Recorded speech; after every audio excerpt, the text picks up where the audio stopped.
Hey YouTube, it's RC Action Australia here. Just a little quick video of my Toyota Celica GT4 Monte Carlo TL01 that I picked up. So as you can see, we've got the original shell there that's seen better days. We've got the original wheels as well. So I wanted to recreate something different. I wanted to recreate a modern day Tamiya TL01. So if we look at the chassis that I've just built, so this is a brand new chassis, never run, never assembled. So we can already see that there's a few upgrades. So we've got some oil-filled shocks.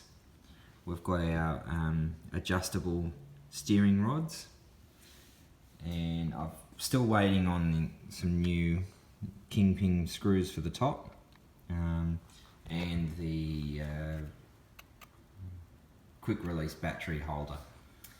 But as you can see, getting back to my efforts of recreating a modern day version of the TL01, we're using a brand new TBLE02S and a brand new torque tune motor.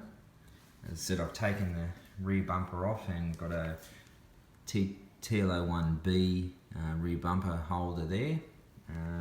I do have one of the carbon flat plates that you can upgrade to this, but I felt that still having something hanging out back from the chassis would give the chassis some protection, so I've just sort of left it at that for the moment. There is actually another piece that clips onto that and sort of flares out to protect that, but it looks a bit...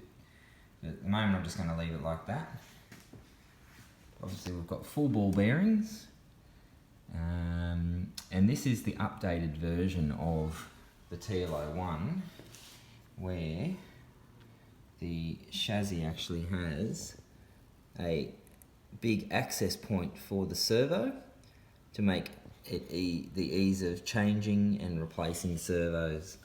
So that's sort of one of the downsides to the original TL01, was that the servo was very difficult to access.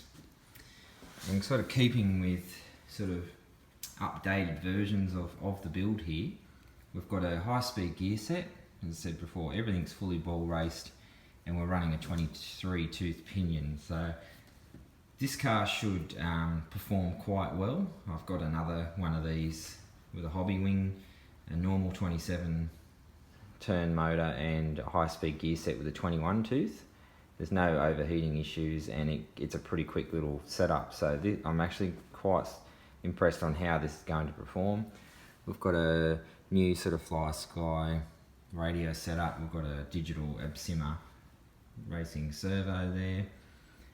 We've got the wheels and tyres off a TT01 Calsonic Skyline, and I'm going to pair it with this 90s Tamiya Honda Civic Castrol Civic shell that I have as part of my collection, and just sort of keeping with the Castrol theme, seeing that the original body's seen better days. So as I said, I think it looks pretty cool if we mount the body on here. As I said, I haven't adjusted any of the posts or anything yet, but as I said, I think that's a pretty cool looking combination for the TL01 and a modern day take of the TL01. So as I said, it's a lot of people bag out the TL01, but I can honestly say I actually own a few of these, and they're a very reliable, solid chassis. And if anyone's ever played around with them and put bearings, sport gear sets, you know, a few little things like that, some oil shocks in the past I've done, and they're quite good performers. I know that the multiple gearing throughout the front and rear gearboxes probably does inhibit some of the performance, but as I said, I would much prefer to take my TL01 out than some of my modern sort of TT01Es and TT02s.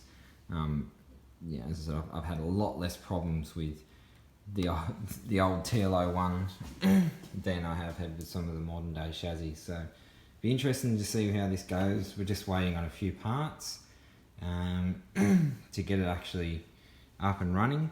But as I said, let me know what you think, guys. Hit like, subscribe, give me some feedback. It'd be much appreciated. Also, get on there, check out my Instagram page, RC Action Australia. Cheers.